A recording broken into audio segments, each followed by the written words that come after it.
விஜய் வரதராஜ் ஓக்கலுளி ஓக்கலுளி ஓக்கலுளி. அனைவருக்கும் வணக்கம். நீங்கள் கேட்டுக்கொண்டிருப்பது உங்கள் விஜய் வரதராஜின் वक्लुली। आप है तमिल पीपल का लिसनिंग है विजय वरदराज वक्लुली का पॉडकास्ट ये कहना है। வணக்கம் நேயர்களே, இது உங்கள் விஜய் வரதராஜின் ஒக்கலொலி ஒக்கலொலி ஒக்கலொலி 20 பாட்காஸ்ட் முடிச்சாச்சு. ஸோ எப்போதும் போல் மிகவும் சந்தோஷமாக இருக்கிறேன். அருமையான அழகான நாட்கள் ஆரம்பித்திருக்கின்றன. சிடோன் ரா திருச்சி மிகப்பெரிய ஹிட். ஒரு ஸ்டாண்டப்பை எப்படி ஹிட்டு அப்படின்னு சொல்லணும்னா ஹவுஸ்ஃபுல் ஆகிறது ஆயிரும்.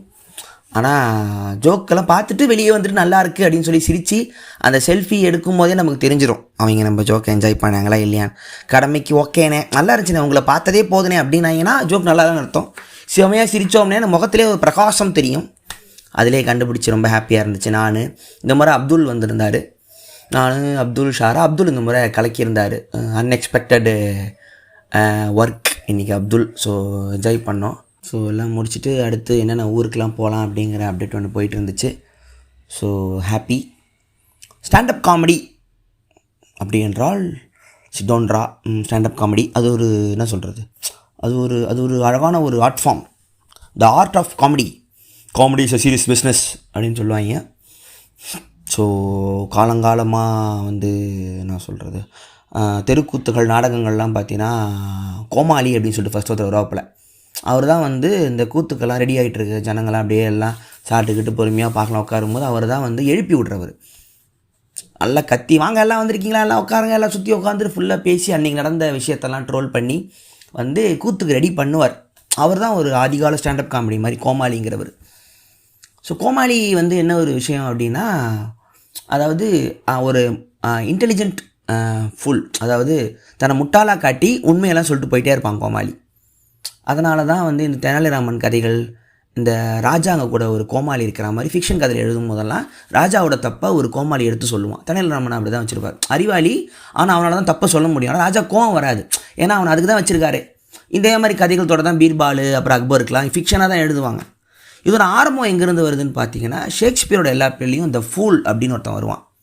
கிங் லியராக இருக்கட்டும், அதுக்கப்புறம் மேக்பத்தில் ஒரு அர்த்தம் முக்காவாசி பிளேயெல்லாம் ஒரு ஃபூல் கூடவே இருப்பான். ஏன்னா அவன் பேசுவான், ராஜா கூட பேசுவான், ராஜாவோட தப்பெல்லாம் சொல்லுவான், சிரிப்பார் ராஜா, அவனை அடிக்க போவர் ஓடிவிடுவான். ஸோ எதுக்குன்னா அவனோட ராஜாவால் தன் மனசாட்சியை பேச முடியாதுங்கிறது ஒன்று இருக்கும். மனசில் இருக்கிறத ராஜாவால் பேச முடியாதுங்கிறத ஷேக்ஸ்பியர் அழகாக சொல்லுவார். தனக்கு வந்திருக்கிற பதவியே ஒரு சாபம் தான் அப்படிங்கிற மாதிரி எழுதுறதுக்கான ஒரு இதுதான் ஷேக்ஸ்பியர். இது ஆரம்பமாக ஷேக்ஸ்பியர்லாம் ராஜாங்களுக்கு ஜால்ரா அடித்து எழுதுன வரும்பாங்க. ஆனால் பிளேயெல்லாம் ஃபுல்லாக படித்தவங்களுக்கு தான் தெரியும் ராஜாவாக இருக்கிறது ஒரு பெரிய சாபம் தாங்கிற ஒரு மோடில் தலைவர் எழுதியிருப்பார். அதில் இந்த ஃபூல் அப்படிலாம் வருவாங்க. ஸோ ஒரு மேடையில் நின்று மக்களின் மனசாட்சியை நகைச்சுவையால் பகடி செஞ்சு அதை உண்மையாக சொல்கிற ஒரு கேரக்டரோட இன்னொரு ஃபார்ம் தான் ஸ்டாண்டப் காமெடி. ஸோ நம்ம ஊர் ஸ்டாண்டப் காமெடியெல்லாம் விடுங்க, அது கிடக்குது, நம்ம பண்ணிகிட்ருக்கோம். நாங்கள் இப்போ தான் ஆரம்பிச்சிருக்கோம். போக போக தான் எனக்கே டெவலப் ஆகும் இந்த கிராஃப்டெல்லாம். ஃபாரினில் பார்த்திங்கன்னா நிறைய ஃபாலோ பண்ணதுன்னா ஜார்ஜ் கார்லின் அவர் தலைவர், ரிக்கி கெர்வாய்ஸ், அதுக்கப்புறம் டேவ் ஷப்பேல், பில்பர் அப்படின்னு சொல்லிட்டு நிறைய முக்கியமான கைகள்லாம் இருக்கும். என்ன சொல்கிறது, அங்கெல்லாம் இந்த ஃபஸ்ட்டு என்னன்னா ஓப்பன் மைக்னு வைப்பாங்க, ஊராக நடக்கும், அங்கெல்லாம் போய் பேசணும். ஒரு ஸ்டாண்டப் காமெடி தான் ட்ரைனிங் பண்ணிப்பான். ஒரு 10 நிமிஷம் தான் பேசுவான். அந்த 10 நிமிஷத்தில் ஜோக்கெல்லாம் ட்ரை பண்ணி பார்ப்பான். ஊராக போய் ட்ரைனிங் எடுத்துப்பான். கொஞ்சம் கொஞ்சமாக ஃபேமஸ் ஆவான், கூப்பிட்டே இருப்பாங்க. அதுக்கப்புறம் ஒரு 1 hour ஸ்பெஷல் அது மாதிரி பண்ணுவான். நெட்ஃப்ளிக்ஸில் பார்த்திங்கன்னா டேவ் ஷப்பேல் அவரோட ஒரு ஷோ ஒன்று இருக்கும். அவரது பாருங்கள், ஏன்னா அவர் கொஞ்சம் மாஸ்டர் த கிராஃப்ட். இப்போ கூட மார்க் ட்வைன் ப்ரைஸ் ஏதோ ஒன்று கொடுத்தாங்க அவங்களுக்கு பெஸ்ட்டு க்ரியேட்டிவ் ஃபீல்டு வந்ததுக்கு. அவர் நடுவில் ஒரு 17 வருஷம் கிட்ட காணாம போயிட்டார். ரொம்ப சின்ன வயசு ஸ்டாண்டப் காமெடி ஆனவர். டேவ் ஷப்பேல்ஸ் ஷோ அப்படின்னு சொல்லி டிவியில் ஆரம்பிச்சது.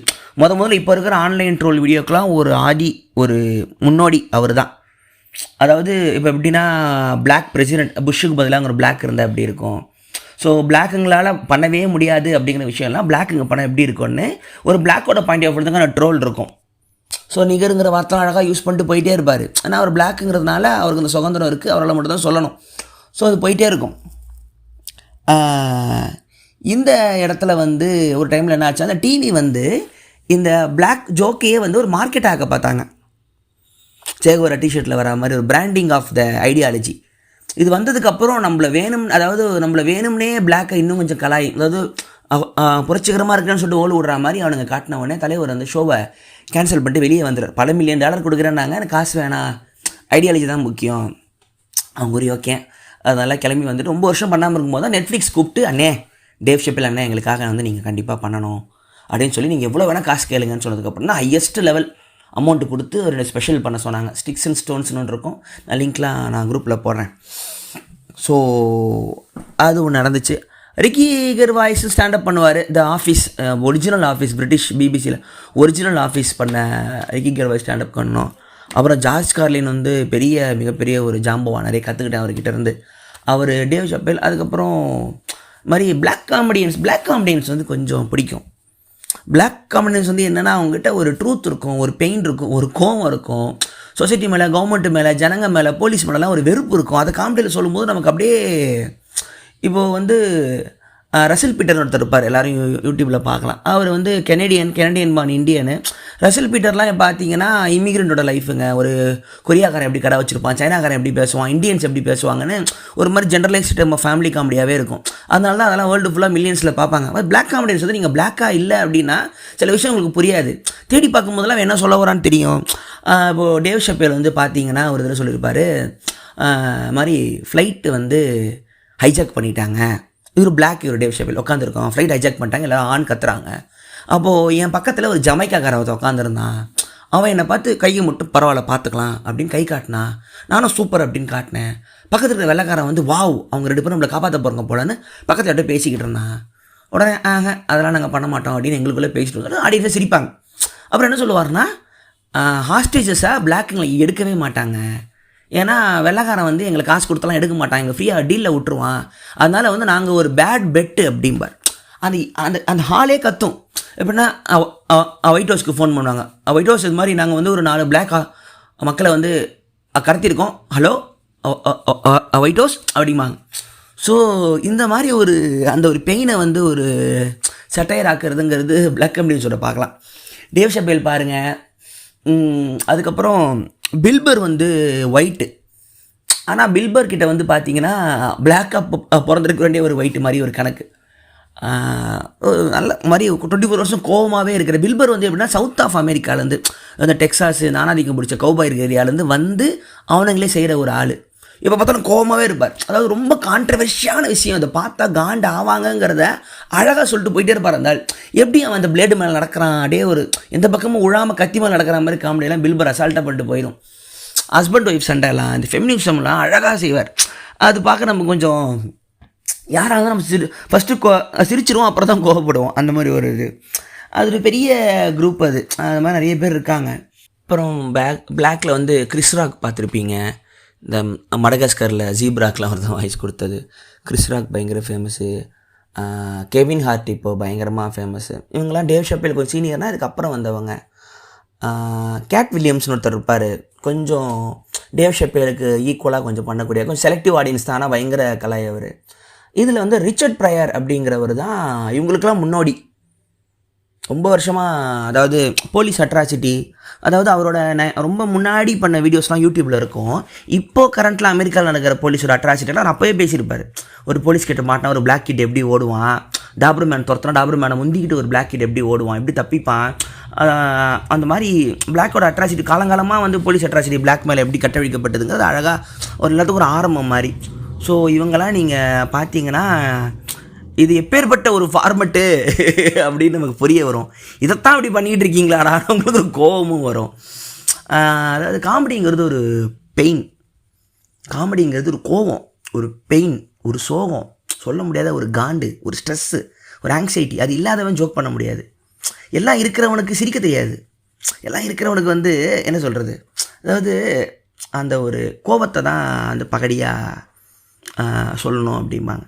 அதாவது கிஷோகர் ஸ்டைன் செல்சனோட ஃபேன், ஒரு டெம்பிள் மிக்கி ஃபேன், என் தம்பி. அவர் ஒருத்தர் இருக்கார். அவர் சொல்லுவார், இலங்கை பிரச்சனைக்கு அப்புறம், எல்டிடி பிரச்சனைக்கு அப்புறம், ஈழம் பிரச்சனைக்கு அப்புறம் இப்போ எங்ககிட்ட எங்கள் லேண்டு போனதுக்கப்புறம் எங்ககிட்ட இருக்கிறது வந்து எங்களோட சமுதாயத்து மேலே ஒரு பகடி தான். நாங்கள் டெய்லி நான் ட்ரோல் போடுறேன், மீன் போடுறேன், அதிகமாக எங்களை கிண்டல் தான் பண்ணிக்க முடியாது. எங்களுக்கு இருக்கிறது கடைசி ஆயுதம் செட்டையர் அப்படின்னா. அப்படியே உடஞ்சி போன ஒரு அவன் சொன்னதுக்கப்புறம் எனக்கு அதை அப்படியே பார்க்குறேன். எங்களுக்கு இப்போ நாங்களே இப்போ சுய பகடியுமா, செல்ஃப் ட்ரோல் தானே பண்ணிக்க முடியுது. எங்ககிட்ட வேறு ஒன்றுமே இல்லை. யோசிச்சு பாருங்கள், ஏதோ ஒரு நாட்டில் பிறந்துட்டு ஏதோ ஒரு நாட்டில் எங்கேயோ ஒரு நாட்டில் வாழ்ந்துக்கிட்டு இருக்கோம். அது சொல்லும்போது எங்களை கிண்டல் பண்ணுறது வேறு எந்த சாய்ஸுமே எங்களுக்கு இல்லை அப்படிமா. ஸோ அதுதான் காமெடி வந்து ஒரு என்ன சொல்கிறது, அது ஒரு ஆங்கர், ஒரு எமோஷன், ஒரு ஆங்கிரி எமோஷன்லேருந்து வரக்கூடியது. உங்களுக்குள்ளே கோபம் இல்லைன்னா உங்களுக்கு காமெடி வராது, அந்த ஒரு விஷயம். ஸோ என்றைக்குமே அதான் ஸ்டாண்டப் இவ்வளோலாம் பார்க்கலாம்.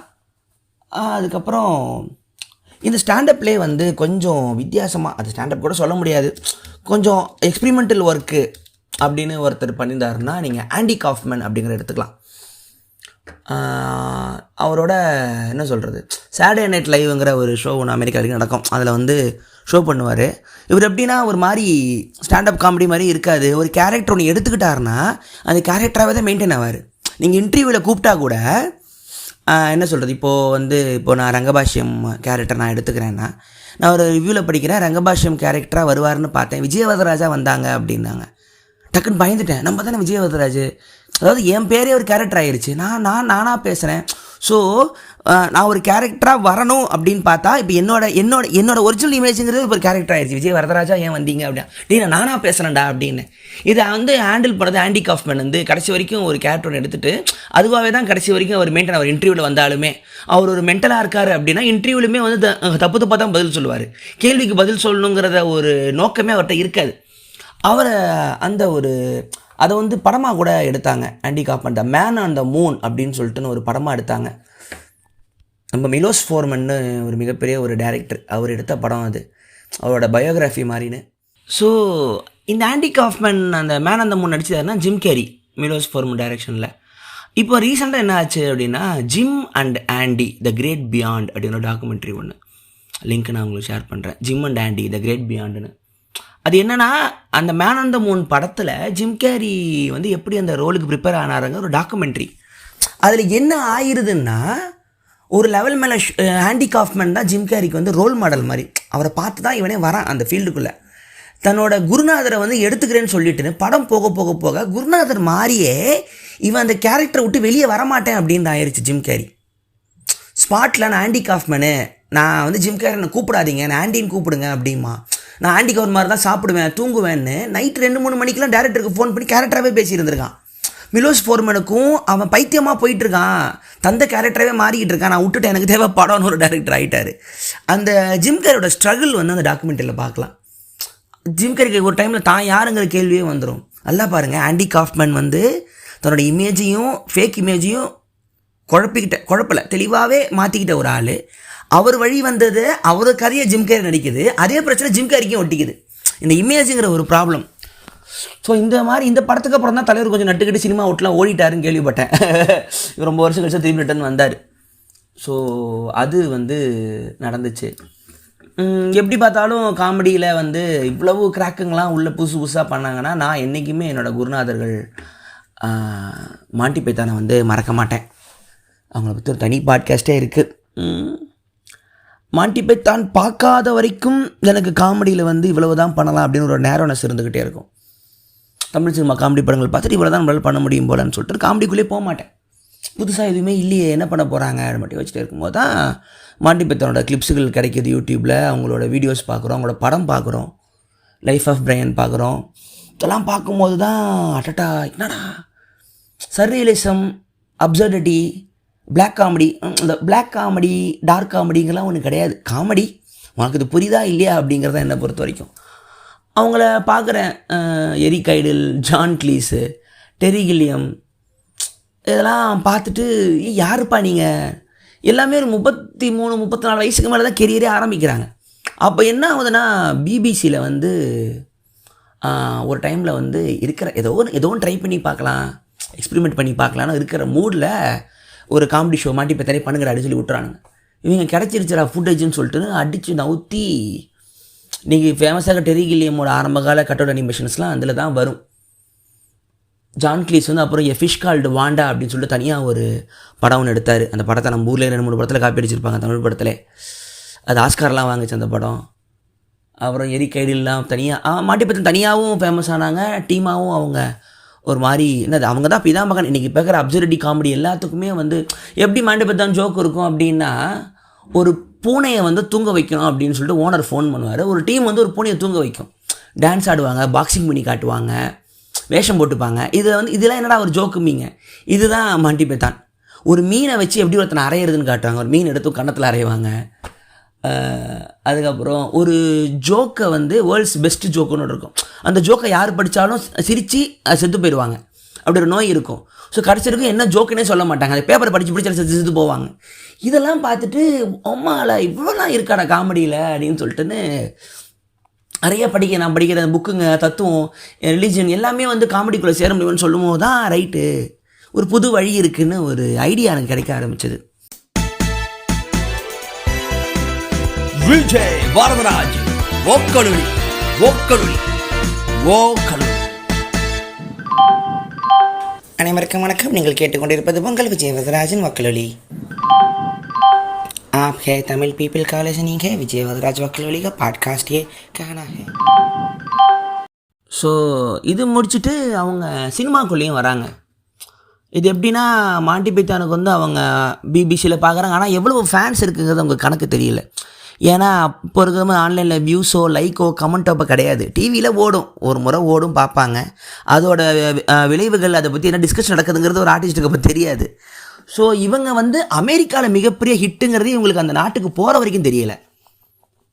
பிரிட்டிஷை விட அமெரிக்காவில் மாண்டி பைத்தான் பயங்கர ஃபேமஸ் ஆவாங்க. ஸோ அப்போ என்ன ஆகுதுன்னா பீட்டில்ஸுங்கிற மிகப்பெரிய பேண்டில் வந்து இவர் ஜார்ஜ் ஹாரிசன் கிட்டாரிஸ்ட், அவர் வந்து மாண்டி பைத்தான் பைத்தியம் போல, ஓகே நான் உங்களுக்கு வந்து காசு போட்டு ப்ரொடியூஸ் பண்ணுறேன் அப்படின்னு சொல்லிட்டு ஒரு ஐடியா ஒன்று வந்திருக்கு.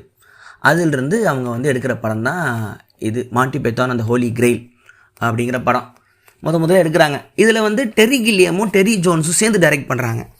டெரி ஜோன்ஸ் தான் மாண்டி பைத்தான் டைரக்ட் பண்ணுறவர். டெரி கில்லியம் வந்து அனிமேட்டராக இருந்தார். நானும் உள்ளே வந்துக்கிறேன் அப்படின்னாங்க. 2 பேருக்கும் நடுவில் சண்டை வருது. கடைசியில் டெரி கில்லியம் வந்து நான் பேக்ரவுண்டு செட் ப்ராப்பர்ட்டியில் பார்த்துக்கிறேன், நீ அவங்களோட ஆக்டிங்கை பார்த்துக்கோ அப்படின்ட்டாங்க. ஏன் இந்த சண்டை வந்துச்சுன்னா ஸ்கெட்ச் வீடியோ பண்ணுறதுனால ஒரே ஒரு லொக்கேஷன் இருக்கும், ஒரே ஒரு ஆங்கிள் இருக்கும், ஒரே ஒரு செட் இருக்கும். அதிலே பேசி வச்சு பழகின மாண்டி பைத்தானுக்கு சினிமாக்கான காஸ்டியூமு, மேக்கப்பு, அந்த வெயிட் பண்ணுறது, லைட்டிங்கை வெயிட் பண்ணலாம் பழக்கம் இல்லை. கடுப்பாக ஆரம்பித்தோன்னா டெரி கில்லியம் ரொம்ப அந்த பெர்ஃபெக்ஷன் எதிர்பார்க்குற ஒரு ஆள். அதனால் அவரை தூக்கி தள்ளி வச்சுட்டு டெரி ஜோன்ஸ் நான் ஆக்டிங் பார்த்துக்கிறேன், நீ பேக்ரவுண்டு பார்த்து பிரித்ததுக்கப்புறம் தான் ஷூட்டிங் ஒழுங்காக ஸ்மூத்தாக போயிருந்திருக்கு. படம் வந்து எல்லாம் முடிச்சு எப்படின்னா அவங்கவுங்க மாண்டி பைத்தான் பார்த்து ஃபேன்ஸ் ஆனவங்கெல்லாம் எல்லோரும் சேர்ந்து காசு போட்டிருக்காங்க. பிங்க் ஃப்ளாய்டு, லெட் ஜெப்லின், அதுக்கப்புறம் எல்டன் ஜான், பெரிய பெரிய கைங்கெல்லாம் உள்ளே வந்திருக்கு. எல்லாம் போட்டு முடித்ததுக்கப்புறம் படம் போட்டு பார்த்துருக்காங்க. அவர் இந்த டெஸ்ட் ஸ்க்ரீனிங்னு சொல்லுவானுங்க. போட்டு பார்த்தா யாருமே சிரிக்கலையாம். என்னடா பார்த்தா இவ்வளோ வருஷம் பண்ணிட்டு நல்லா தான் இருக்குது படம் சொல்லிட்டு யாரும் சிரிக்கல போல். அதுக்கப்புறம் யோசிச்சு பார்த்துருக்கானுங்க என்ன பண்ணுறதுன்னு சொல்லிட்டு. அப்புறம் திடீர்னு தோணிருக்கு பிஜிஎம்லாம் குறைங்க அப்படின்ட்டுருக்கான். வாசி தள்ளிட்டு இருக்கானுங்க. பிஜிஎம்லாம் கட் பண்ணதுக்கப்புறம் சைலண்டில் ட்ராகர் போடுற எல்லாம் சிரிச்சிருக்கானுங்க போல். ஸோ அந்த காமெடியில் வந்து ஒரு பெரிய கடுப்பு வந்து அந்த அவுட்டு வந்து நீங்கள் பண்ண சின்ன தப்பு கூட உங்களோட கணக்கை மீறி போயிடும். நிறைய பேர் நான் எடிட்டிங் பண்ணுறதெல்லாம் டெம்பிள் மேக் வீடியோ எடிட் பண்ணலாம் பார்ப்பாங்க. இவ்வளோ பண்ணுவீங்க எடிட்டு, இவ்வளோ இருக்காம்பாங்க. எல்லாம் ஒரே டேக்கில் வந்துடாதுடா, அதுக்கு பின்னாடி வேலை இருக்குது. அவ்வளோ மணி தானே எடிட் பண்ணுவோம், கட்டெல்லாம் மாற்றி மாற்றி போடுவோம், அதுக்கான மியூசிக் ட்ராக் எடுக்கணும், சிரிக்க வைக்கிறதுக்கு ஒரு தாலி இருக்கிற வேலை. ஸோ மிகப்பெரிய ஹிட்டு. படத்தில் கதைலாம் ஒன்றும் இருக்காது. மாண்டி பைத்தான் பார்த்தவங்களுக்கு அது புரியும். திடீர்னு படம் முடிஞ்சிடும். ஒரு இடத்துல வந்து அனிமேஷன் பண்ண காசு இருக்காது, அனிமேட்டர் செத்துட்டாருன்னு காட்டுவானுங்க நடுவில். இந்த மாதிரி ஒர்க்கெல்லாம் பண்ணாங்க. அதுக்கப்புறம் லைஃப் ஆஃப் பிரையன் பண்ணாங்க. லைஃப் ஆஃப் பிரையன் மிகப்பெரிய பிரச்சனையான ஒரு படம். அதாவது இயேசுநாதர் வாழ்க்கையை நேராக சொல்லாமல் அவர் வாழ்ந்த டைமில் இருந்த இன்னொரு பையனோட வாழ்க்கை. அவங்க கதையும் பிரையனுங்கிற கதையும் ஜீசஸ் கதை மாதிரியே இருக்கும். சைடில் மட்டும் ஜீசஸ் கிராசிங்கில் போயிட்டுருப்பார். அப்படி கலாச்சி சர்ச்சில் பெரிய பிரச்சனை ஆகி ஃபாதருங்களும் மாண்டி பைத்தான் டீமும் பிபிசியில் லைவ் வந்து அந்த டைமில் வேர்ல்டில் அதிகபட்சமான பேரால் பார்க்கப்பட்ட லைவ் டெலிகாஸ்ட்டுங்கிற பேர் வாங்கின அளவுக்கு ஒரு கான்ட்ரவர்சி. இப்போ கூட போட்டிங்கன்னா தெரியும், ஜான் கிளீஸும் மைக்கேல் பாலினும் ஃபைட் வித் சர்ச்சுன்னு போட்டால் அந்த வீடியோலாம் வரும். வண்டியாக கேட்டிருப்பானுங்க. காமெடியன்ஸ் கிட்ட வந்து சாமியாரெல்லாம் பேசுகிறா ஒன்றும் செய்ய முடியாது. ஸோ இவங்களோட லைஃப் வந்து எனக்கு ஒரு பெரிய இன்ஸ்பிரேஷனாக இருந்துச்சு காமெடிக்கு. அப்புறம் காமெடி ஃபிலிம் மேக்கர்ஸ்ன்னு பார்த்தா அது நிறைய பேர் இருக்காங்க. அது என்ன சொல்கிறது, இவங்க பண்ண படம் வந்து எல்லாமே பாத் பிரேக்கிங், மைண்டு பெண்டிங் எல்லாமே சொல்லலாம்.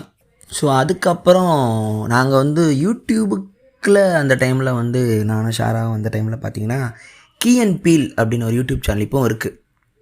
கீ அண்ட் பீல்னு 2 பேர் பண்ணுவாங்க. அதில் ஜார்டன் பீல் அப்படிங்கிறவர் தான் அந்த கீ, ஒருத்தர் பேர், இன்னொருத்தர் வந்து ஜார்டன் பீல். அவர் தான் இப்போது வந்து மிகப்பெரிய ஒரு டைரக்டராக ஆகி கெட் அவுட்டுங்கிற படம்லாம் எடுத்து ஆஸ்கார் அளவுக்குலாம் போய் ஓரளவுக்கு ஒரு ஆல்டர்னேட்டிவ் சினிமா சைடு பிளாக் சினிமாவுக்கும் இருக்கிற ஒரு ஆள். அவங்க கீஎன்பீலோட ஷோ பார்த்துட்டு தான் 2 பேர் வந்து இவ்வளோ ரொம்ப லோ பட்ஜெட்டில் இப்போ கூட ப்ரொடக்ஷன் செலவு பயங்கரமாக இருக்கும். ஆரம்ப டைமில் இருக்கிற கேமில் எடுத்துருப்பாங்க. அதை பார்த்துட்டு தான் எனக்கும் ஷாராக ஓகே நம்மளும் அந்த மாதிரிலாம் பண்ணலாம், 2 பேரை வச்சு பண்ணலாமேன்னு சொல்லிட்டு நான் அதுவும் ஒரு ஐடியாவாக இருந்துச்சாங்க யூடியூப்போட காமெடி ஆரம்பத்தில் எங்களுக்குலாம் பார்த்தீங்கன்னா இப்போ கூட போய் பார்க்கலாம். ஈக்குவல்ஸ் 3 அப்படின்னு ஒரு சேனல் இருக்கும். ரே வில்லியம் ஜான்சன் ஒருத்தர் இருந்தார். அவர் தான் ஆரம்பம். என்ன பண்ணுவார்னா ஒரு 3 வைரல் வீடியோ போட்டுருவார், அதை பற்றி பேசுவார், அவ்வளோதான். அவங்க வீட்டிலே ஒரு 2-3 காமிக் ஸ்ட்ரிப் மாதிரி ஒரு வால்பேப்பர் பேக்ரவுண்டில் ஒட்டிட்டு பின்னாடி பேசுவாப்பில். ஒரு பயங்கர வைரல் அவர். அந்த அது ஒரு டைமுக்கு அப்புறம் அவர் விட்டுட்டார், போதும்னு. நிறைய ஆரம்பத்தில் யூடியூப் ஆரம்பித்தவங்களாம் ஒரு லெவலுக்கு அப்புறம் ட்ரெண்டு மாறும்போது அவங்க வந்து அதை போட்டு மல்லு கட்டாமல் அப்படியே விட்டுட்டு வேறு வேலைக்கு போயிடுவாங்க. இல்லை என்ன மாதிரிலாம் மல்லு கட்டிக்கிட்டு இருக்க மாட்டாங்க. ஸோ இந்த மாதிரி காமெடி போகுது. அப்புறம் வாட் இஸ் காமெடி அப்படின்னு சொல்லி ஒருத்தர் திடீர்னு கேட்டார். என்ன காமெடின்னு எனக்கு டிஃபைன் பண்ண முடியுமாங்க, அது ஏதோ ஒரு சயின்ஸ் மாதிரிலாம் பண்ண முடியுமா அப்படின்லாம் சொல்லிட்டு இருப்பாங்க. அது நார்மலாக பார்த்தா காமெடி அப்படிங்கிறது எப்படி ஒருத்தன் வந்து காமெடியாக இருக்காங்கிறதே அவனுக்கு சொல்ல வராது. இப்போ ஒரு கிளாஸ் ரூமில் பார்த்தீங்கன்னா எப்படியும் ஒரு 10 பேர் சூப்பராக பேசுவான், ஒருத்தர் செமையாக பேசுவான். அவனுக்கு எப்படி இந்த ஜோக் நல்லா வருதுன்னு அவனுக்கே தெரியாது. அதுக்கு பல காரணங்கள் சொல்லலாம். வீட்டில் வளர்ந்த விதமாக இருக்கும், அவங்க வீட்டில் இருக்கிற ஆம்பியன்ஸாக இருக்கும். சில பேர் எப்படி ஃபன்னியாக இருக்குன்னு அவங்களுக்கு எனக்கே சொல்ல வராது. நான் வந்து எப்படி நான் காமெடியாக ஆரம்பிச்சு எனக்கே சொல்ல வரேன். எங்கள் வீட்டில் பார்த்தீங்கன்னா எங்கள் அம்மா என்னை விட பயங்கர கலை. நாங்கள் எப்படி அப்படின்னா இது வந்து பந்தா மாதிரி சொல்லலை, வளர்ந்த விதமே. டிவியில் வந்து கவுண்டமணி ஜோக்கோ வடிவேலு ஜோக்கோ போட்டால் சும்மா உட்காந்து பார்த்துட்டு இருப்பாங்க வீட்டில். நாங்கள் போய்ட்டு அடுத்த வேலையை பார்த்துக்கிட்டு இருப்போம். அதை ஒரு ஜோக்ஸினாவே உட்காந்து கண்டுக்காத மாதிரி தான் எங்கள் அம்மா உட்காந்துருக்கோம். எங்களுக்கு வந்து வீட்டில் எங்கள் அம்மா அடிக்கிற கவுண்டரே எங்கள் அப்பா பண்ணுற காமெடியே எங்களுக்கு பெரிய காமெடியாக லைஃப்லேருந்து எடுத்ததுனால அந்தளவுக்கு வந்து அது ஒரு விஷயமாகவே எடுத்துக்காமல் போகிற மாதிரி ஒரு ஆளுங்களாக தான் நாங்களாம் இருந்தோம். அப்புறம் இன்னொன்று வந்து அப்சர்டிட்டி, அதாவது ஹோப் இல்லாதது. காமெடிங்கிறது வாட் இஸ் காமெடின்லாம் சொல்லி நிறைய புக்கெலாம் வந்து விளாடிமிர் ப்ரோப் அப்படிங்கிற ஒரு மார்ஃபாலஜி ஆஃப் ஃபோக்லோர்னு கதைகளை பற்றி எழுதினவரெலாம் காமெடியை பற்றிலாம் ஆராய்ச்சி பண்ணுறாரு. அது சயின்ஸாலாம் நிறைய பேர் எழுத ட்ரை பண்ணியிருக்காங்க. அதிகபட்சம் எப்படி சொல்லலாம் அப்படின்னா, ஒரு எப்படி காமெடினா ஒரு டென்ஷன் பில்ட் பண்ணுறோன்னு வச்சுக்கோங்க. அதாவது ஒரு கண்ணாடி மாளிகை ஒன்று கட்டிக்கிட்டே இருக்கும், அது உடைய போதுன்னு உங்களுக்கு தெரியும்.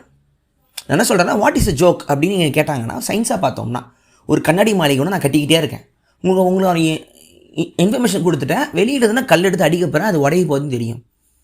அந்த பில்டிங்கை நான் கட்டுறது தான் ஒரு ஜோக்கோட ஒரு ஃபஸ்ட் போர்ஷனோ மிடில் போர்ஷனோ டென்ஷன். அது எப்போ உடையுது, யார் கல் விட்றா, எந்த டைமிங்கில் விட்றா அப்படிங்கிறதா ஒரு ஜோக்கோட எண்டிங் போர்ஷன். அந்த உடையும் போது ஆட்டோமேட்டிக்காக சரியாக ஆரம்பிச்சிடும். இதுதான் ஒரு எனக்கு தெரிஞ்ச அதிகபட்சம் என்னால் எக்ஸ்பிளைன் பண்ண முடியும்னா அவ்வளோதான். ஒரு விஷயம் ஒன்று சொல்கிறீங்க, அந்த விஷயம் இப்படி தான் போகும்னு அந்த விஷயத்துக்கான ஃப்யூச்சரை நீங்கள் யோசிப்பீங்க. ஆனால் ஒரு காமெடி கவுண்டர் அடிக்கிறவன் நீங்கள் எதிர்பார்க்காத ஆங்கிலேருந்து ஒரு வார்த்தை ஒன்று விடுவான், அதுதான் ஜோக். இதை வந்து சில பேருக்கு ஆட்டோமேட்டிக்காக வர ஆரம்பிச்சிடும். பேசிகிட்டு இருக்கும்போது பதில் சொல்லிக்கிட்டே இருப்பாங்க, சிரிச்சுக்கிட்டே இருப்பாங்க, அவங்களுக்கு அது ஆட்டோமேட்டிக்காக வரும். நான் இந்த டேரக்ஷன் எடுக்கிறேன், பதில் இந்த விஷயத்தை இப்படியும் பார்க்கலாம் அப்படிங்கிறது தான் ஒரு காமெடியோட இது. காமெடியை பார்த்து உலகம் வந்து பயங்கர பயப்படுறதுக்கான காரணமும் இந்த புரட்சி வடிவம், ரெவல்யூஷனோட வடிவம் ஒரு அடுத்த ஒரு முக்கியமான ஒரு இது வந்து காமெடி தான். என்ன சொல்கிறது, உலகம் ஃபுல்லாக வந்து கவர்மெண்ட்டுங்க வந்து சிங்கருங்களுக்கு பயப்படுற மாதிரி, ப்ளூஸ் இந்த டெவில் சொன்ன மாதிரி காமெடியன்ஸுக்கு பயந்த நாடுகள்லாம் இருக்குது. நம்ம ஊரில் ஸ்டாண்டப் காமெடி ஜோக் சொன்னாங்கன்னு அரெஸ்ட் பண்ண இதெல்லாம் இருக்குது. ஃபேமஸான உலக மகா நம்ம சார்லி சாப்ளினே வந்து இந்த கிரேட் டிக்டேட்டரில் ஹிட்லர் அவரால் கலாய்க்க முடிஞ்சுது. அவர் டைமில் ஃபாசிசமோட பீக்கு, ஹிட்லர் நாஜியோட வேர்ல்டு வார் 2 அந்த ஒரு கொதிச்சுக்கிட்டு இருந்த டைமில் வந்து ஹிட்லரை ட்ரோல் பண்ண சார்லி சாப்ளினில் மட்டும்தான் முடிஞ்சுது ஃபுல் படம். சீரியஸுக்கும் காமெடிக்கு என்ன விஷயம்னா, நீங்கள் யாரை வேணால் தொட்டுட்டு போயிடுவாங்க ஒரு செட்டையர் பண்ணுறவன். அதனால தான் அவனை பற்றிலாம் பயப்படுவாங்க. நீங்கள் எதை வேணால் நீங்கள் சீரியஸாக அணுக முடியாது, ஆனால் செட்டையர் பண்ணிட்டு போயிடலாம், கிண்டல் பண்ணிட்டு போயிடலாம். சில பேருக்கு இருக்கிற ஒரே ஆயுதம் வந்து கிண்டல் தான். அதான் சொல்லுவேன், இந்த போன முறை வேறு ஒரு பாட்காஸ்ட்டில் சொன்ன மாதிரி, ஒரு ராஜா ஒரு போயட்டுக்கு பயப்படுறத விட செட்டையர் போயிட்டு எழுத ஆள் மேலே பயப்படுவாங்க. கிண்டல் பாட்டு அவனுக்கு நிறைய காசு கொடுப்பாங்க. ஒரு மாற்றிக்கிட்டு ஒரு காண்டில் அவன் கிண்டலாக எழுதிட்டானா காலத்துக்கும் அதுதான் போயிட்டுருக்கும் அப்படிம்பாங்க. இதுதான் வந்து இந்த ட்ரோல் பண்ணுறவங்களோட இது. இந்த க்ளவுன், இந்த ஜோக்கர், த ஃபூல் அப்படிங்கிற ஒரு கேரக்டர் எல்லாமே ராஜாங்க காலத்தில் இருக்கிற அந்த மிடிவல் பிளேலாம் இருக்கும். இந்த மிடிவல் பிளே ஸ்பெயின்லலாம் இருக்கும், ஸ்பானிஷ் நாட்டு கலாச்சாரத்தில் மிடிவல் பிளேஸ். அதெல்லாம் பார்த்தீங்கன்னா க்ளவுனுங்கிறது ஒரு கேரக்டராகவே இருக்கும். இந்த ட்ரூத் சொல்கிற ஒரு ஃபுல், நான் சொல்லுவேன் மனசாட்சியோட ஃபுல் மாதிரி. ஸோ அந்த ஒரு இதில் வந்ததுனால தான் அந்த ஜோக்கர் கார்டுங்கிறது அதெல்லாமே வந்து ஜெஸ்டர் அப்படிம்பாங்க, JESTER. நார்மலாக கூத்தடிக்கிறவங்கம்பாங்க, அதில் ஹியூமரும் சேர்ந்துக்கும் ஜெஸ்டர்னு. ஆரம்பத்தில் வந்து ஸ்டாண்டப் காமெடி மாதிரி ராஜா முன்னாடி ஜோக் பண்ணுறவங்க இந்த ஜக்லிங் பண்ணுவாங்க, பாலை தூக்கி போடுவாங்க, காட்ரிக்கெலாம் நிறைய இதையும் பண்ணிட்டு அதுலேயும் காமெடியும் சேர்த்துட்டு இருக்க டேலண்டாக தான் இருந்திருக்காங்க ஆதி காலத்துலலாம். நம்ம தமிழ் சமூகத்தில் வந்து காலமேக புலரை பற்றி பார்த்தோம், அந்த பகடி ஜோக்கெல்லாம் இருக்கும். சினிமாவில் வந்து பார்த்திங்கன்னா ஆரம்பத்தில் வந்து ஆரம்ப டைம்லலாம் ஜாதி ரீதியான அடுக்குமுறை அது மாதிரி ஒரு அதாவது ஒரு கிளீஷேவான சபாபதின்லாம் ஒரு படம் இருக்கும், பெரிய கிளாசிக்குமானுங்க. அது வெறும் ஒரு ஜாதி வெறி பிடிச்ச படமாக இருக்கும். ஒரு ஓனரு வேலை செய்கிற ஒரு ஆளை வந்து ரொம்ப கிண்டலாக, வேலை செய்கிறவன் வந்து முட்டாளாக தான் இருப்பான், அறிவு இருக்காது, இவர் தட்டி தட்டியான வளர்ப்பாரு மாதிரி ஒரு வெறி பிடிச்ச படமாக இருக்கும். NS கிருஷ்ணனோட வருகை வந்து NS கிருஷ்ணன் மதுரம் அவங்க வருகை வந்து இந்த திராவிட சிந்தனை ஜாதிய எதிர்ப்புலாம் சொல்லி அவங்க வந்து இப்போ நம்ம பேசுகிற மீமோ நம்ம ட்ரோலோ அந்த காலத்திலே படத்தில் பண்ணி அது மூலமாக வர ஆரம்பித்தாங்க. அதுக்கப்புறம் சந்திரபாபு மிகப்பெரிய ஒரு ஜீனியஸ், ஒரு மாதிரி சேட் லோன்லி ஜீனியஸ். அவரோட புக்கு இருந்தால் படிங்க, சந்திரபாபுவோட புக்கு அழுதுருவீங்க. அதாவது மிகப்பெரிய ஒரு ஜீனியஸு, தப்பான டைமில் தப்பான ஊரில் பிறந்துட்டான் மாதிரி சந்திரபாபு. அவனும் அவரோட எனர்ஜியை வந்து தமிழ் சினிமாவில் யாருமே ஹேண்டில் பண்ண முடியல. யாருக்கும் அடங்காத ஒரு இண்டிபெண்ட் நல்லா பாடுவார், மியூசிக் பண்ணுவார், எல்லா திறமையும் இருக்கும். ஹீரோ அழகாக இருப்பார், ஹீரோவை நடித்தார். கடைசியில் ரொம்ப குடிச்சு ரொம்ப சோகமாக தனியாக இருந்து போனார், டெத்து தெரில எனக்கு. அதுக்கப்புறம் படிப்படியாக நம்ம ஊரில் கவுண்டமணி, வடிவேலு கொஞ்சம் கொஞ்சமாக இவால்வ் ஆகி வர ஆரம்பித்தது. அதுக்கப்புறம் நான் அதிகமாக தனிப்பட்ட முறையில் பர்சனலாக ரசித்து நம்ம ஊரில் இன்னும் கொஞ்சம் அதிகமாக பண்ணியிருக்கலாம், என்ன ஆச்சு ஏன் அப்படின்னு இங்கே நான் ஃபீல் பண்ண ஒரு காமெடியன் வந்து யூகி சேது. அவரோட விஜய் டிவி நையாண்டி தர்பார் வந்து அந்த டைம் ரொம்ப புதுசு. அப்போ நான் ஸ்கூல் படிச்சுக்கிட்டு இருந்தேன். அப்போ 9 மணிக்கு வரும். அப்போது கோலங்கள் அலைகள்னு ஒரு மெகா சீரியல் சன் டிவியில் போடுவாங்க. வீட்டில் சண்டை போட்டுங்க அது வேணாம், நையாண்டி தர்பார் தான் பார்ப்பேன். ஏன்னா அப்போ தான் ஸ்டார் விஜய் உள்ளே வருது, வெறும் மெட்ரோ சிட்டிக்கான ஒரு ஷோவாக போடுறாங்க. அதை வந்து மெகா சீரியல் அள்ளிக்கிட்டு இருந்த டைப்பும் அப்படி தான் சண்டை போட்டு விஜய் டிவி பார்ப்பேன். இந்த சாட்டர்டே நைட்டில் மாதிரி டாக் ஷோ மாதிரி ஃபார்மேட்டை தமிழில் பார்த்து ரொம்ப புதுசாக இருந்துச்சு. வர்ற ஆளுங்களையும் அவ்வளோ சூப்பராக செலக்ட் பண்ணுவாங்க. ஒரு பேண்டு ஒன்று இருக்கும், இன்டர்வியூ பக்காவாக எடுப்பார், கவுண்டருங்க நல்லாயிருக்கும். அது ஒரு நல்ல இன்டெலிஜென்ட் மண்டை அந்த ஆள். அவர் ஒரு படம் ஒன்று டைரக்ட் பண்ணார், அது ஒன்று தான் பண்ணார், சரியாக போல். அமலா வக்கீலாக நடிச்சிருக்கும், படம் பேர் போட்டு பாருங்கள் தெரியும். அப்புறம் ஆக்டிங் ரொம்ப நல்லா பண்ணுவார். இந்த நையாண்டி தர்பாருக்கு அப்புறம் வேர்ல்டு கப்புக்கு ஒரு ஷோ ஒன்று பண்ணார். அதுக்கப்புறம் திருப்பி ஜெயா டிவியில் வேறு ஒரு ஷோ ஒன்று பண்ணார். இன்னும் 3 ஷோ டிவி ஷோக்கு அப்புறம் காணோம். நானும் ஏதாவது பண்ணுவார் அப்படி பார்த்துக்கிட்டே இருப்பேன். எனக்கு ரொம்ப பிடிச்சது வந்து ரமணா படத்தில் அவர் நடித்தது தான். அது மாதவன் பண்ண வேண்டிய ரோல் இல்லைன்னு சொன்னதுக்கப்புறம் இவர் பண்ண ஆரம்பிங்க. ஆனால் படம் பார்த்தீங்கன்னா ரொம்ப பெர்ஃபெக்டாக பண்ணியிருப்பார். அதுக்கப்புறம் பஞ்சதந்திரவங்க எல்லாருக்கும் தெரியும், அப்படியே நேரம் எடுத்து நீ தான் பண்ணுற மாதிரி அதுக்கப்புறம் அன்பேசியமில் வந்திருப்பார். கொஞ்சம் கமல் கூடவே அதிகமாக சுற்றிக்கிட்டு இருப்பார். அதனால் அது கொஞ்சம் இருந்துச்சு. அவங்க மாதிரி ஒரு இன்டலெக்சுவல் ஜோக். வில்லன் படத்தோட கதை இவர் தான் நினைக்கிறேன், யூகி சேது தான் நினைக்கிறேன். ஆமாம், வில்லன். அப்புறம் ஒரு படத்தை டைலாக்லாம் எழுதினார். ஒரு மாதிரி ஒரு டேலண்ட், அவர் வித்தியாசமான ஒரு டேலண்ட்டு. ஏகனில் வந்திருப்பார்னு நினைக்கிறேன். ஒரு நல்ல ஒரு ஜோக். அவர் அதிகமாக யாரும் யூஸ் பண்ணதில்லை. அவர் கூட வேலை செய்யணும்லாம் ரொம்ப ஆசை. காமெடி வந்து உலகத்தில் வந்து ஒவ்வொரு நாட்டிலையும் வந்து ஒரு மாதிரி காமெடி இருக்கும். ஜாப்பனீஸ் காமெடிலாம் சில சமயம் உங்களுக்கு இதில் என்ன ஜோக் இருக்குதுன்னு உங்களுக்கு புரியாது, இதில் என்ன சிரிக்கிறதுக்கு என்ன இருக்குது அப்படின்னு இருக்கும். அதிக விதமான எக்ஸ்ப்ரெஷனு, சத்தமான ஒரு வால்யூம்லேருந்து சில இதெல்லாம் இருக்கும். ஆனால் நம்ம ஜோக்கு அவங்களுக்கு வித்தியாசமாக இருக்கும். சிரிப்பு ஒன்று தான், அதை பண்ணுற ஹியூமர் லெவல். இப்போது அந்த ஃப்ரெஞ்ச் காமெடிலாம் பார்த்து ரொம்ப சட்டிலாக இருக்கும். அதாவது நீங்கள் எவ்வளோ கம்மியாக சிரிக்கிறீங்களோ அவ்வளோ சூப்பராக சிரிக்கிறீங்க அப்படிம்பானுங்க ஃப்ரான்ஸில். இந்த ஃப்ரெஞ்சு ஃபிலிம்ஸ்லாம் பாருங்கள்.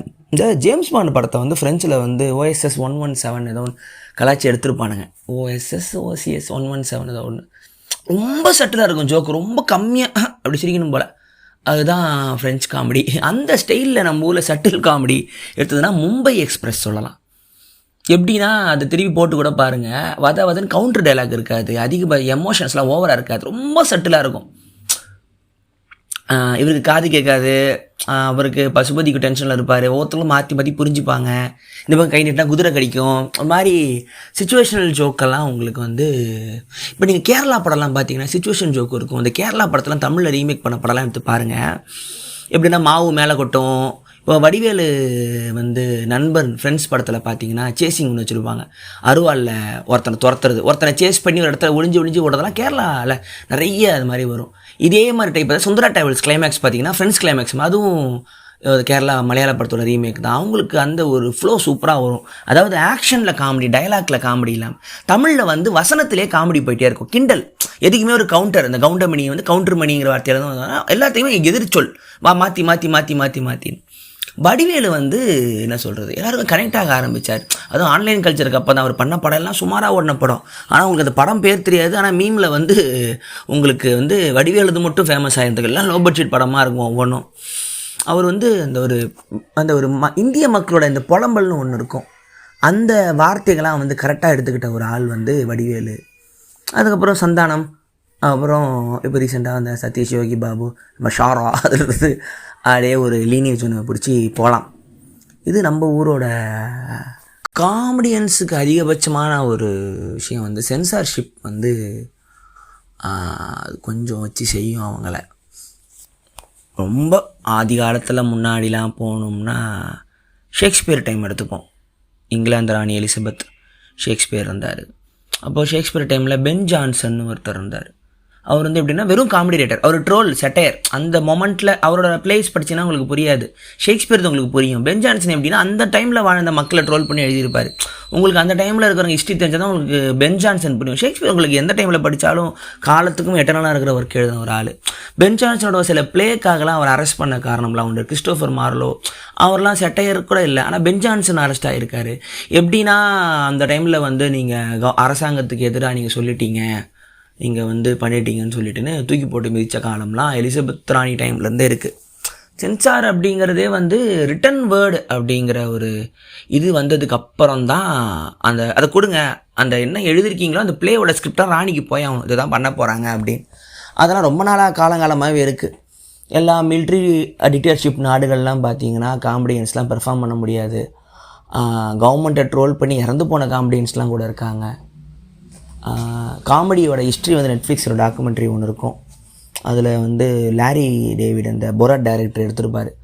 அதில் பார்த்தீங்கன்னா நிறைய நாடுகளில் வந்து இறந்து போன காமெடியன்ஸு கவர்மெண்ட்டுக்கு எதிராக ஷோ பண்ணி லைவ்லேயே அவங்களை சுட்டுக்கான ஏகப்பட்ட கதைகள் அதில் சொல்லியிருப்பாங்க. காமெடி ஒரு டேஞ்சரஸான ஒரு ஜாப் தான் அப்படின்னு சொல்லிட்டுன்னு. ஏன்னா ஒரு உங்களை வந்து ஒருத்தனை கோவமாக திட்டுறதை விட உங்களை கோவமாக கிண்டல் பண்ணுறதுக்கு வந்து உங்கள் ஈகோ சீக்கிரம் ஹர்ட் ஆயிரும். அது வந்து காமெடிக்கு ஒரு பெரிய ஒரு பவர் ஒன்று இருக்குது. அதனால் ஒரு பாட்டு பாடுறவன், ஒரு கவிதை எழுதுகிறவன், ஒரு கோவப்படுறவனை விட ஒரு கிண்டல் பண்ணுறவனை வந்து முதல்ல சீக்கிரம் உள்ளே போட்டு மிதிப்பாங்க.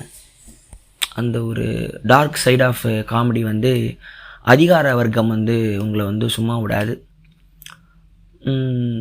அப்புறம் காமெடி மூலமாக புரட்சி வந்து நம்ம ஊரில் நடந்துச்சுன்னு சொல்லிக்கிட்டு இருந்தேன். உலகம் பூராவுமே அது இருந்துச்சு. உக்ரைன், இப்போ இருக்கிற உக்ரைன் பிரைம் மினிஸ்டர் வந்து ஒரு டைமில் வந்து டிவி ஷோவில் வந்து ஸ்டாண்டப் மாதிரி லைவ் ஷோ டாக் ஷோ பண்ணிகிட்டு இருந்தவர். அவர் ஜோக்காக வாரம் நடக்கிற மேட்டர்லாம் கிண்டல் பண்ணிக்கிட்டே இருந்திருக்காரு. ஒரு டைமில் வந்து எலெக்ஷன் இவரை நிற்க வைக்கலாமேன்னு ஜனங்களே ஒரு ஜோக்காக கேம்பெயின் மாதிரி ஆரம்பித்து அவர் உண்மையிலே பிரைம் மினிஸ்டர் ஆகிட்டானுங்க அவரை. அது ஒன்று நடந்துச்சு. இதெல்லாம் வந்து காமெடியில் வந்து இருந்துச்சு. அப்புறம் இன்னும் ஒரு முக்கியமான மேட்ரு ஒன்று, டார்வின் அவார்ட்ஸ் அப்படின்னு ஒன்று இருக்குது. அது நீங்கள் பாருங்கள், செம்மையாக இருக்கும். அது என்னென்னா ரொம்ப காமெடியாக செத்துப்போனவங்களை வந்து ஒரு அம்மா வந்து நோட் பண்ணி வருஷம் அது அவங்க .comல போட்டு அவங்கள வந்து அவார்டு கொடுக்கும். எவன் ரொம்ப ஜோக்காக செத்துப்போனான் அப்படின்னு, மரணத்தில் கூட காமெடியை பார்க்கலாம் அப்படின்னு. ஒரு முறை கன்னிமர லைப்ரரியில் அந்த புக்கை படித்து நான் பாட்டு சிரித்து தள்ளிக்கிட்டு இருக்கேன். எப்படின்னா எக்ஸாம்பிள் வந்து நம்ம பெங்காலில் வந்து ஒரு குடிகாரர் ஒருத்தர் வந்து சிங்கம் கூண்டுக்குள்ளே இறங்கிட்டு மாலையை சிங்கத்துக்கிட்ட வந்து மாலையை போடப்பி துர்காதேவின்னு சுற்றிருக்காரு அந்த சிங்கத்தை. அது அரைஞ்சி அவர் கொண்டிருக்கு. இந்த நியூஸு ஈஜிப்டில் வந்து ஒரு பூனை விழுந்திருக்கு கிணத்துல. அதை காப்பாற்றுறதுக்கு 8 பேர் உள்ளே குதிச்சிருக்காங்க. ஒருத்தன் விழுவும், அவனை காப்பாற்ற இன்னொருத்த காப்பாற்ற ஒருத்தன் 8 பேர் செத்துட்டாங்க. பூனை தப்பிச்சிருச்சான். இதே மாதிரி ஒருத்தன் பேங்க் ராபரி பண்ணுறேன்னு சொல்லிட்டுன்னு ராபரி அடிக்க டோரை திறந்துருக்கான். பார்த்தா உள்ளே வந்து வெறும் போலீஸ்காரங்களாக இருந்தாங்களாம். என்னென்னு பார்த்தா துப்பாக்கி விற்கிற கடை இந்த நாய் மாறி போயிருக்கு. அதே மாதிரி இன்னொருத்த வந்து டாமஞ்சிரியில் வரா மாதிரி ஒரு பேங்க் ராபரிக்கு கண்டியில் போயிருக்கான். போலீஸ் துரத்திட்டு போயிருக்கான். அதில் போலீஸை நிப்பாட்டிருச்சான். அவங்கள துரத்தாமல். என்னென்னு பார்த்தா கிரேனேட் சொல்லிட்டுன்னு டாம் அண்ட் ஜெர்ரி மாதிரி ரிங்கை வந்து வெளியே போட்டுட்டு பாமா உள்ளே போட்டுக்கிட்டானுங்க போல். இன்னொருத்தர் வந்து ஒய்ஃபை வந்து தள்ளி விட்டு கொள்றேன்னு சொல்லி ஜன்னல்லேருந்து தள்ளி விட்டுக்கார் சண்டையில். அந்த அம்மா எலக்ட்ரிக் கம்பத்தில் போய் அந்த ஒயரில் போய் விழுந்திருக்கு. நீ இன்னும் சாவலன்னு சொல்லி இந்த ஆள் குதிச்சிருக்கான், இவன் ஒயரை தாண்டி கீழே ஒன்று அந்த அம்மாவை காப்பாற்றிருக்காங்க. இந்த மாதிரி முக்கியமான விஷயம்லாம் வந்து டார்வின் அவார்ட்ஸ் நீங்கள் நெட்டில் போய் தேடினீங்கன்னா அதை படிங்க, செம்ம காமெடியாக இருக்கும். எல்லா வருஷமும் எப்படிங்க செத்து போனாருன்னு ஃபங்க்ஷனில் கேட்டாங்கன்னா அந்த மாதிரி சொல்லும்போது சிரிப்பு வந்துடணும். அந்த மாதிரி இதெல்லாம் ஒரு ஹாபியாக ஆரம்பிச்சிருக்கு, அதை அப்படியே எடுத்து நெட்லலாம் போட ஆரம்பிச்சுது அப்படின்னு சொல்லுவாங்க. ஸோ பொழுது போகலை அப்படின்னா இதை பாருங்கள். அதுக்கப்புறம் ஸ்டோனர் காமெடிஸ்னு இருக்கும், வீடு அடிச்சுட்டு பண்ணுற அட்டகாசம், அதெல்லாம் ஒரு தனி ஜானர் அது. அதெல்லாம் டைம் இருந்தால் பாருங்கள். பைனாப்பிள் எக்ஸ்பிரஸ் நல்ல ஃபேமஸான படம் இருக்கும். தமிழில் பரத் ஒரு படம் நடித்தார், அது ஓரளவுக்கு நல்லா போச்சு. வியடா எனக்கு பர்சனலாக பிடிச்ச காமெடி படம்னா மாண்டி பைத்தான் இந்த ஹோலி கிரெயில்ங்கிறது வந்து டெம்ப்ளர்ஸ் நைட்ஸுமானுங்க. இந்த டாவின்சி கோடெலாம் வரும், அதாவது இயேசுநாதோட ரத்தம் படிஞ்ச அந்த ஒரு கப்பு எதுவும் சொல்லுவானுங்க, அதை தேடி போவாங்கன்னு சொல்லிட்டு ஆர்த்தர் 2-3 ராஜாலாம் அவங்களோட ஜேர்னின்னு சொல்லிட்டு மிடிவல் இங்கிலீஷ் ஹிஸ்ட்ரி தேடி போகிற டைமில் அவங்க பார்க்குற சாகசங்கள் செம்ம காமெடியாக இருக்கும். அதை பாருங்கள். படத்தில் வந்து எப்படி இருக்கும்னா, குதிரை படத்தில் ஷூட்டிங்க்கு வேணும், குதிரைலாம் அலோடில் காய்ச்சலில் போல். ஸோ இவங்கெல்லாம் கையில் கொட்டாங்கச்சி வச்சுக்கிட்டு தட்டிக்கிட்டே விடுவாங்க. என்னன்னா டப்பிங்க்கு வந்து அந்த ஆடியோ தான் சேர்ப்பாங்களாம். ஸோ அந்தளவுக்கு சைக்கோ பிடிச்ச நம்ம மாண்டி பைத்தானோடது. இது ஜான் கிளீஸ் அவரோட ஃபால்ட்டி டவர்ஸ்னு ஒரு சீரியஸ் இருக்கும். அதாவது ஜான் கிளீஸ் வந்து மாண்டி பைத்தானோட ரைட்டர். அவர் வந்து ஒரு இடத்துல வந்து ஒரு ஹோட்டல் தங்கியிருக்காரு. அந்த ஹோட்டல் ஓனர் வந்து பயங்கர ரேசிஸ்டாக செக்ஸிஸ்டாக சைக்கோவாக இருந்திருக்கான். நல்லா இருக்கிறேன்னு சொல்லிட்டு ஒரு வாரம் தங்கி அவனை கவனித்து அதில் வந்து ஒரு ஷோ எழுதியிருக்காங்க. ரீசெண்டாக ஏதோ ரேசிஸ்ட் சீன் இருக்குதுன்னு சொல்லி கேன்சல் கல்ச்சரில் தூக்கியிருக்காங்க போல், அதை அடிக்கடி பண்ணிக்கிட்டு இருக்காங்க. ரிக்கி கெர்வாய் ஸ்டாண்டப் காமெடியாக இருந்தாலும் அவரோட ஆஃப்டர் லைஃப் பாருங்கள் நெட்ஃப்ளிக்ஸில். ரொம்ப ஒரு காமெடியன் வந்து லைஃபோட சென்டிமெண்ட் எடுக்க முடியும்னா அப்படி தான். அதாவது ஒய்ஃப் இறந்துருவாங்க கேன்சரில், ஒரு டிப்ரெஷனில் தற்கொலை பண்ணிக்க போவார். ஒரு லோக்கல் நியூஸ் பேப்பரில் வேலை செய்வார். தற்கொலையை தாண்டி எப்படி திருப்பி பழைய வாழ்க்கையை வாழ்கிறாரு அப்படின்னு ஒரு இதில் இருக்கும். டேவ் ஷப்பேலோட ஸ்பெஷல்ஸ் பாருங்கள் நெட்ஃப்ளிக்ஸில். அவரோட இன்டர்வியூலாம் இருக்கும். டேவிட் லெட்டர்மேன் இப்போ கொரோனா ஸ்பெஷல் அவர் பண்ணது. அதுக்கப்புறம் ரிச்சர்ட் பெரரோட கிளிப்ஸ் எல்லாம், பழைய கிளிப்பெல்லாம் யூடியூப்பில் இருக்கும், பாருங்கள். பில்பர் இது பாருங்கள். ஸோ ஸ்டாண்டப் வந்து அது எவ்வளோ ஒரு இம்பார்ட்டண்ட் ஆர்ட் ஃபார்ம் உங்களுக்கு தெரிய வரும். ஜார்ஜ் கார்லின் கொஞ்சம் கொஞ்சமாக பாருங்கள். பில் ஹிக்ஸ்னு ஒருத்தர் இருக்கார், கொஞ்சம் ஃபிலாசபி நிறைய பேசுவார், சீரியஸ் நோட்டில் பேசுவார். இதெல்லாம் கவனிங்க, என்ஜாய் பண்ணுங்கள். இப்போதைக்கு ஏதோ ஒரு அப்படியே ஸ்டாண்டப்போட அப்படியே ஃப்ளோவில் போய் என்னெல்லாம் வந்து சொன்னேன், இதெல்லாம் போட்டு பாருங்கள், நல்லாயிருக்கும். திருப்பி காமெடியை பற்றி ஃபுல்லாக ஒரு நாள்லாம் தொடர்ந்து பேசலாம். இப்போதைக்கு இவ்வளோ தான் பேச முடிஞ்சுது. ஸோ பாட்காஸ்ட் கம்மியாக இருந்தாலும் கண்டுக்காதீங்க, குட்டியாக இருக்குன்னு. அடுத்த முறை இன்னும் கொஞ்சம் ஜாலியாக பேசலாம். ஸோ நன்றி. இது உங்கள் விஜய் வரதராஜின் ஓக்கலொலி. விஜய் வரதராஜ் ஓக்கலொலி.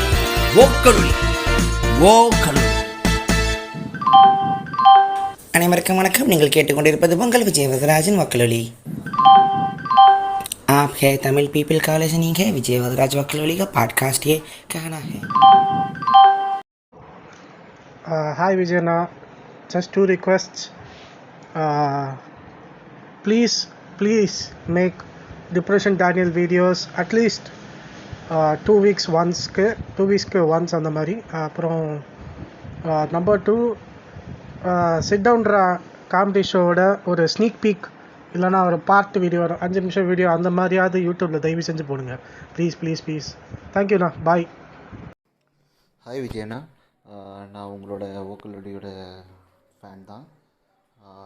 சூப்பராக பண்ணுறீங்க. சோலோ பாட்காஸ்ட் ரொம்ப அருமையாக இருக்குது. பல இன்ஃபர்மேஷனை வந்து உங்களுக்கு டீஃபால்ட்டே வருதுண்ணா. அது அப்படியே தொகுத்து அப்படியே டாட்டட் லைன்லாம் வச்சு சொல்கிறது வந்து சூப்பராக ஒரு பிக்சர் விசுலேஷன் வருது. தொடர்ந்து இதே மாதிரி பண்ணிகிட்ருங்க. கண்டிப்பாக உங்களோட யூனிக்னஸ் வந்து உங்கள் பாட்காஸ்ட்டோட ரொம்ப ப்ளஸ் பாயிண்ட்டு. மற்ற பாட்காஸ்ட்டில் இல்லாதது வந்து உங்கள் கையில் ரொம்ப நிறையவே இருக்குது. அந்த யூனிக்னஸ் வெளியே தெரியுது. நீங்கள் உங்களோட ஸ்ட்ரென்த்து எதுன்னு நினச்சிருக்கீங்களோ அதை நீங்கள் கரெக்டாக எஸ்டாப்ளிஷ் பண்ணுறீங்கண்ணா உங்களோட வேவில். அது நல்லா இருக்குது. எங்கள் வீட்டில் எல்லாருமே இந்த பாட்காஸ்ட்டை சொல்ல வச்சுட்டேன். சென்சார்டு தான் சொல்கிறேன். ஆனால் நல்லா கேட்டாங்க, எல்லோரும் நல்லா இருக்குதுன்னு சொல்லியிருக்காங்க. அதை நான் இங்கே பதிவுபடுத்துகிறேன். நல்லா இருக்குன்னா keep going to be rocks. Hi Vijay அண்ணா, நான் அஸ்வின், உங்களோட பெரிய ஃபேனு. எனக்கு வந்து ஒரே ஒரு ரெக்வஸ்ட், நீங்கள் எஸ்விகே டீமோட ஒரு பாட்காஸ்ட் பண்ணால் ரொம்ப ஹாப்பியாக இருக்கும். அண்ட் செகண்ட் திங், உங்கள் ஓஷோ பாட்காஸ்ட் பார்த்ததுக்கப்புறமா நான் மெடிடேஷன் பண்ண ஸ்டார்ட் பண்ணியிருக்கேன். ஸோ எனக்கு பயங்கர யூஸ்ஃபுல்லாக இருக்கும் உங்கள் பாட்காஸ்ட்லாம். ரொம்ப தேங்க்ஸ் அண்ணா. நீங்கள் நெஞ்ச மறப்பதில்லை கண்டிப்பாக பார்த்துருப்பீங்க. ஸோ அதை பற்றி உங்களோட வியூ என்னென்ன அடுத்த பாட்காஸ்ட்டில் சொல்லணுன்னு எதிர்பார்க்குறோண்ணா. தேங்க்யூ. விஜய் ப்ரோ, என் பேர் அரவிந்த். இங்கே லிவர்பூல் யூகேலேருந்து பேசுகிறேன். உங்கள் பாட்காஸ்ட் வந்துட்டு சீரியஸாக ரொம்ப நல்லாயிருக்கு. நான் டெம்பிள் மங்கீஸ்லேருந்து உங்கள் ஃபேனு. உங்களோட அந்த ஓப்பன் மைண்டட்னஸ்ஸு, கெட்ட வார்த்தைலாம் அப்படியே அசால்ட்டாக நம்ம எப்படி பசங்கிட்ட பேசுகிறோமோ, நீங்கள் அந்த மாதிரி பேசும்போது அப்படியே நிஜமாலே நானும் உங்கள் அட்டியில் அப்படியே இருந்து உங்கள் கூட பேசுகிற மாதிரி தான் எனக்கு இருக்கும். இங்கே வந்து ஊருக்கு வந்து 2 வாரம் தான் ஆகுது. ரொம்ப தனியாக இருந்த மாதிரி இருந்துச்சு. உங்கள் வோக்கல் வழி கேட்டதுலேருந்து லைட்டாக அப்படியே நம்ம அட்டி பசங்களோட சின்னதாக ஒரு செஸ்ஸு ஓட்ட மாதிரியே எனக்கு ஒரு ஃபீலிங்கு. கண்டினியூ பண்ணுங்கண்ணா, நல்லா இருங்க. நீங்கள் எங்கே இருந்தாலும் நல்லா இருக்கணும். தேங்க்ஸ்ண்ணா. ஹலோ விஜய் அண்ணா, திரும்பி அரவிந்த் யூகேலேருந்து லிவர்பூல்லேருந்து பேசுகிறேன். இங்கே வந்து 3 வாரம் தான் ஆகுது.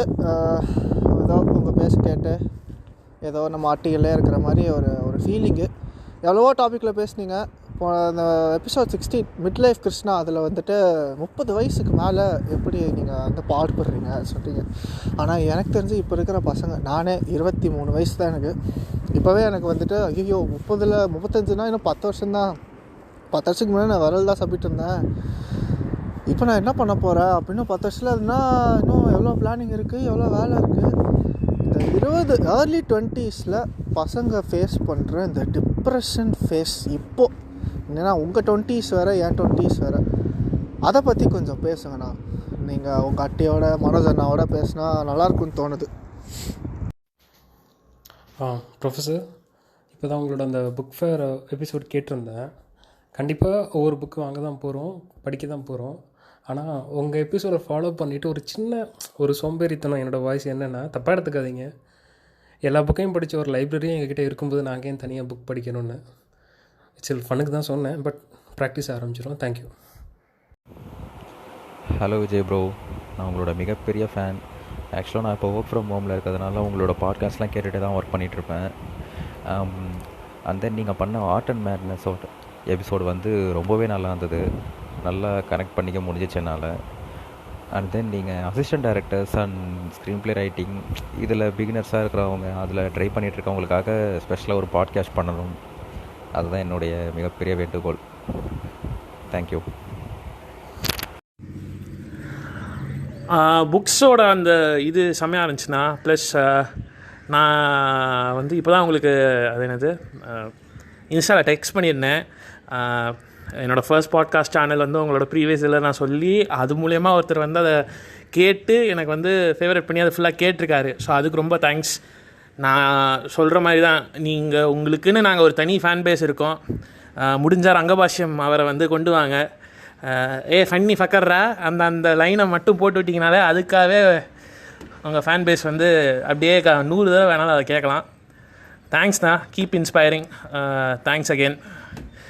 John from Mumbai, bird brain Watson. பைண்ணா. ஆனால் ஒரு விஷயம் நடந்துச்சு. எங்கள் ஊர் வந்துட்டு ஒரு சின்ன ஊர். அங்கே வந்துட்டு ஒரு புக் ஷாப் ஒன்று போட்டிருந்தாங்க டெம்ப்ரவரியாக. இந்த புக் ஃபேர்லாம் போடுறாங்களா, அந்த ஒன்று முடிஞ்சு இன்னொன்று ஸ்டார்ட் ஆகிற கேப்பில் சும்மா இருக்கணுமே சொல்லிட்டு இந்த மாதிரி போட்டிருந்தாங்க. நியூ செஞ்சுரி பப்ளிகேஷன் அந்த ஒரே ஒரு பப்ளிகேஷன் மட்டும் போட்டிருந்தாங்க. நாங்கள் போயிருந்தேன். அங்கே யதார்த்தமாக கூட படித்த பொண்ணு, தெரிஞ்ச பொண்ணு அங்கே இருந்தது. என்னை பற்றி கொஞ்சம் தெரியும். ஃபேஸ்புக்கில் வாட்ஸ்அப் ஸ்டேட்டஸ்லாம் பார்ப்பாங்க. நான் ஓஷோ புக் எடுத்தேன் நீங்கள் சொல்கிறத வச்சுட்டு. பார்த்து நம்மளுக்கு எடுத்து என்னது இந்த புக்கெல்லாம் நீ எடுக்கிற சாமியார் மாதிரி இருக்காப்புல. நானும் அப்படி தான் கேள்விப்பட்டிருக்கேன். மீம்லலாம் பார்த்துருப்பாங்கள்ல, இல்லை ஒரு நம்பிக்கையான ஆள் சொன்னார் அப்படின்னு. இது நீ ட்ரெண்டாக ஃபாலோ பண்ணுற, யாரோ சொன்னதை படிக்கிற அப்படின்னு கேட்டால், ஆமாம் ரொம்ப நம்பிக்கையான ஆள், கொஞ்சம் ஒருத்து சொன்னால் தான் இருக்குன்னு. யார் அப்படின்னா, அதான் இந்த பல்லுப்படம் பார்த்துக்கன்னு ஒரு ட்ரெய்லர் கூட வந்துருக்குல்ல, அதோ டேரக்டர் அப்படின்னு. போடாடி அப்படின்னு சொல்லிட்டு போயிட்டா. ஹாய் விஜய்ண்ணா, என் பேர் முகமது இஸ்மாயில், இங்கே சேலம்லேருந்து பேசுகிறேன். இப்போ வரைக்கும் எல்லா பாட்காஸ்ட்டையும் கேட்டுட்டு வந்துட்டுருக்கிறேன். மக்கள் வழியில் சூப்பராக போயிட்டுருக்குது. உங்களோட சிட்டவுன்றா செம்மையாக போயிட்டுருக்குதுன்னு கேள்விப்பட்டேன். தயவு செஞ்சு இந்த சேலமும் வந்தீங்கன்னா பரவாயில்ல, எங்களை மாதிரி உங்களோட பக்தாஸ்க்கெல்லாம் தீனி போட்ட மாதிரி இருக்கும். சேலமுக்கும் வாங்க, பர்ஃபார்ம் பண்ணுங்கள். உங்களை தான் ரொம்ப எதிர்பார்த்துட்ருக்குறேன். சேலமுக்கு வருவீங்கன்னு நம்பிட்டுருக்கிறேன். மறக்காமல் வந்துடுங்க. அந்த ஒக்கலடி சூப்பராக போயிட்டுருக்குது, செம்மையாக போயிட்டுருக்குது. நிறைய கிராஸ் ஓவர்லாம் பண்ணுங்கண்ணா. இவரை கூப்பிடுங்க, சுமிவனுக்கு அவங்களை கூப்பிடுங்க, நம்ம சவுசாகாவை கூப்பிடுங்க. சூப்பராக பண்ணிட்டுருக்கிறேன்னா ராக்கிங். பிபிபிக்கு இன்னும் நான் வெயிட் பண்ணிகிட்ருக்கிறேன். எப்போ வந்தாலும் வெயிட் பண்ணிகிட்ருப்பேன். கண்டிப்பாக உங்களுக்காக ஃபன் பண்ணுறோம், வந்துடுங்க. சேலம் வாங்க தயவு செஞ்சு. சிட்டவுன்றா இங்கேயும் பண்ணுறோம். தேங்க்யூண்ணா, லவ் யூ. ஹலோ அண்ணா, என் பேர் தீக்ஷித். I'm from Coimbatore. உங்களோட ஒரு மிகப்பெரிய ஃபேன் நான். வோக்கல் வழி பார்த்துக்கிட்டிங்கன்னா நான் டிப்ரெஷனில் இருந்த டைம், அதாவது லாக்டவுனில் கேட்க ஆரம்பித்தேன். எனக்கு அதுலேருந்து வெளியே வரக்கு மிகப்பெரிய ஒரு பக்கபலமாக இருந்துச்சு. ஒரு நிறைய பாட்காஸ்ட், ஒரு 4-5 வாட்டி கேட்ட பாட்காஸ்ட்லாம் எக்கச்சக்கமாக இருக்குது. ரொம்ப ரொம்ப உதவி பண்ணுச்சு. நம்மளோட ஓஷோ பற்றி நீங்கள் இன்ட்ரடியூஸ் பண்ணி அவரோட சேயிங்ஸ், அவரோட ஸ்பீச்சஸ், அதுவுமே எனக்கு மிகப்பெரிய பக்கபலமாக இருந்துச்சு. பயங்கர முக்கியமான கருத்துள்ள விஷயங்கள் எல்லாத்தையும் காமெடின்ற ஜானருக்குள்ளே அருமையாக புகுத்திடுறீங்க. அது லைக் ஒரு பயங்கரமான ஒரு செஷனாக இருக்குது எங்களுக்கு எல்லாருக்குமே. வோக்கல் அப்படின்ற ஒரு ட்ரீட்டாக இருக்குது. ப்ளஸ் டெம்பிள் மங்கீஸ்லேயும் பயங்கரமாக கலக்கிட்டு இருக்கிறீங்க. Looking forward to all your films bro. Congratulations on that. Coimbatore இருந்தால் சொல்லுங்கள், கண்டிப்பாக ஒரு நாள் நம்ம மீட் பண்ணுறோம். உங்களோட மிகப்பெரிய ஒரு ஃபேன். தேங்க்யூ.